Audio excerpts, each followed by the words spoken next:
Brandon Eiler says, can a society such as that seen in the Star Trek franchise that has abandoned money relies solely on motivation by improving oneself be feasible? That's a profound question. The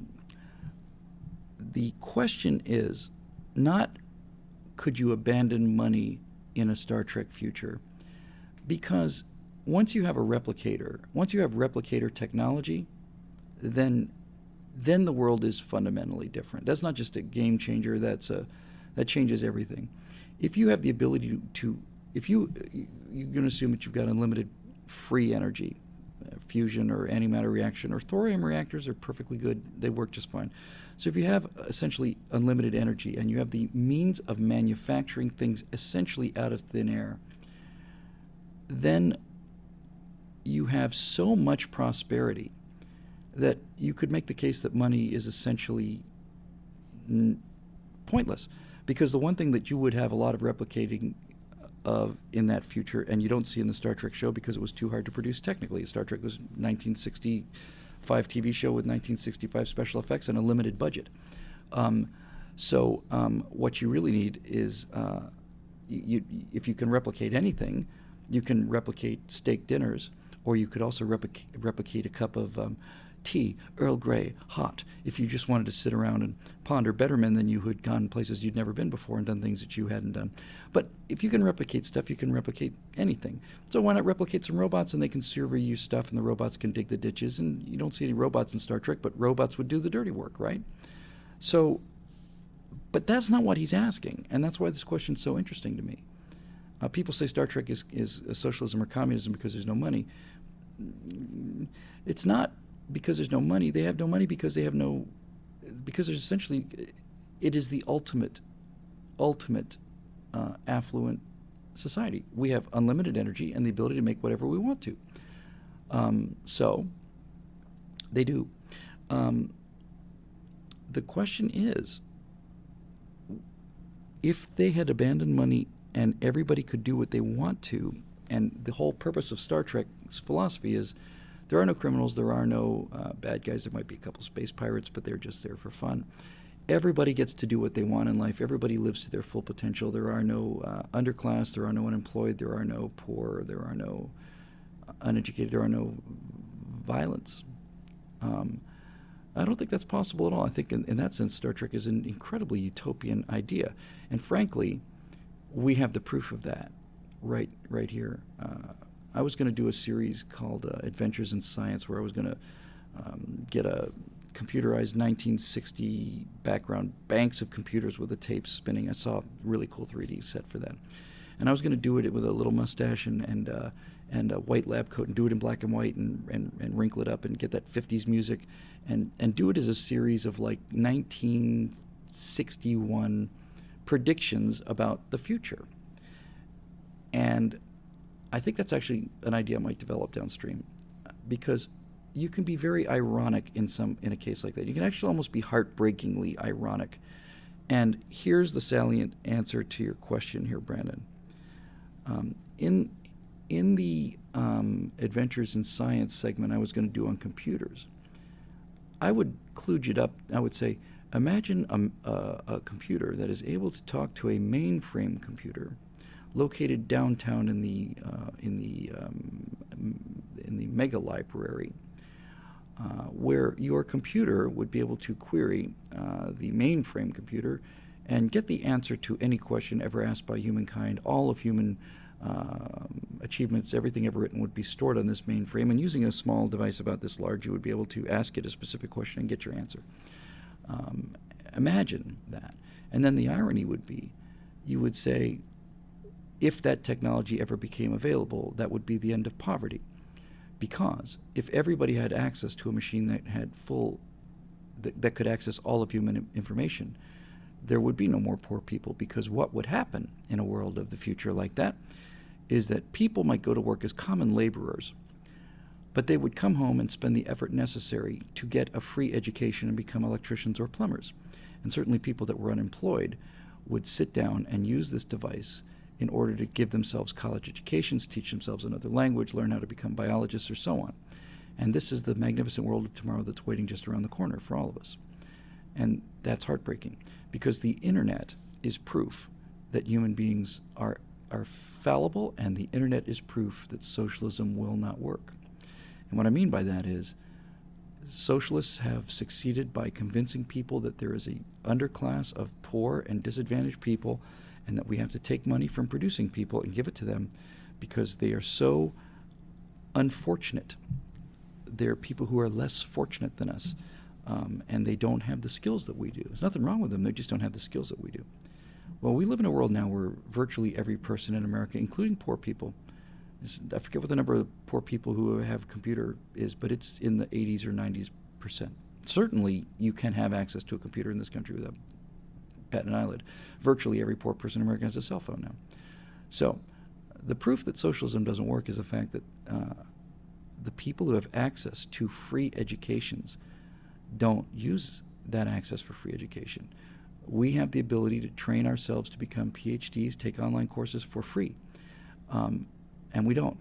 We use the internet for porn and for gaming and for Facebook. That's it. That's it. Not to put too fine a point on it, but the speed of internet access, you remember dial-up in 2400 baud. I remember I got logged on to AOL with a 2400 baud modem, and it took 8 or 10, 15 minutes to download a picture, and don't ask me what the picture was of, because I won't tell you. But internet speeds and download speeds into people's homes have been driven by pornography. You don't have to like it, but it's true. It's been driven by porn. It's been driven by the speed of getting images, because text can move very quickly. People wanted images, then people wanted video, and YouTube and all this stuff is all driven by porn. And the speed of computers, speed of computer processors, and certainly the speed of the graphics and the amazing graphics that are available on computers today was driven by the gaming industry. So there you go. Computer games made computers faster and smarter and better looking, and porn made the internet faster.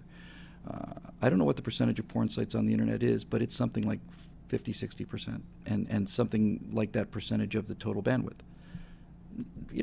I don't have a particular problem with that. I really don't. It's the market, right? And we got what we wanted. We got high-speed internet in millions of colors. It's fabulous. It's why the show is coming to you now. But we have also had for years now the ability, using things like Apple University and all these free. You can get a free education in mathematics all the way up to top calculus for free. You can get training in classes and get certificates either for free or for reasonably small amounts of money in virtually any occupation you want.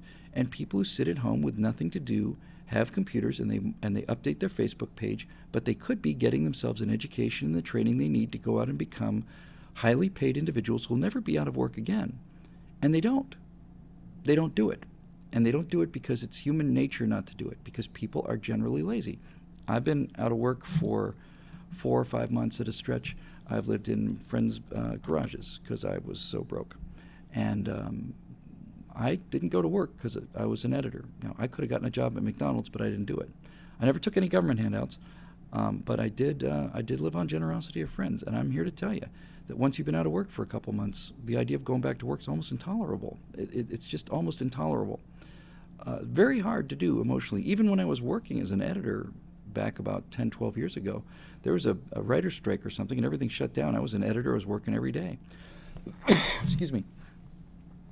And there was a writer's strike in L.A., and we didn't work for 4 months. And a friend of mine and I, who's a producer, a good friend of mine and I, went to lunch pretty much every day just to have something to do. Excuse me, I hope this doesn't get started now. And the bottom line is, we would sit and say to each other, we're probably never going to work again, Alex. We're just probably never going to work again. Yeah, it feels that way. So you really hit the nail on the head, Brandon. Star Trek can't exist not because of lack of money, because replicators and energy take care of the lack of money. Why would you need money if you just touch a button on the wall and it appears in everybody's house? Some people will work and some people will educate themselves. I'm a college dropout in theater. Everything I learned on my own. I love to read, and I love to read history, especially in space, obviously, and military stuff's interesting to me. I taught myself everything, and I wouldn't be here because of the internet. Not only because I couldn't talk to you because of the internet, but I would have been the idiot I was when I was 30 years old, 20 years old, without the internet. But they're few and far between. So, no, I don't think a utopian world like that ever exists. I think people need the incentive of reward. And if the Star Trek world is a world of limitless, open, endless reward for no effort, either for no effort or for maximal effort, this idea that people are going to step up, I think it's unrealistic. Some people will step up, but I think a much more interesting question, based on this thought process that I'm having just now, a much more interesting question is what percentage of any society, given the ability to live for free, would in fact maximize their potential? What percentage of people are committed to self-actualization internally? That's a really good question. I'll bet that number has not changed throughout human history. I'll bet it's 5% or something like that. And finally, it's the 5% that makes everything. If you saw my latest firewall, it's that 5% that are the superheroes, and the superheroes like Henry Ford, who wanted to make a car available for everybody. He could have made a lot of money by selling expensive cars to a few people, but he wanted everybody to have a car. What percentage of people like Andrew Carnegie come to this country with $40, or who am I kidding? He probably had $4 in his pocket, and become the richest man in the world through hard work and through producing quality work?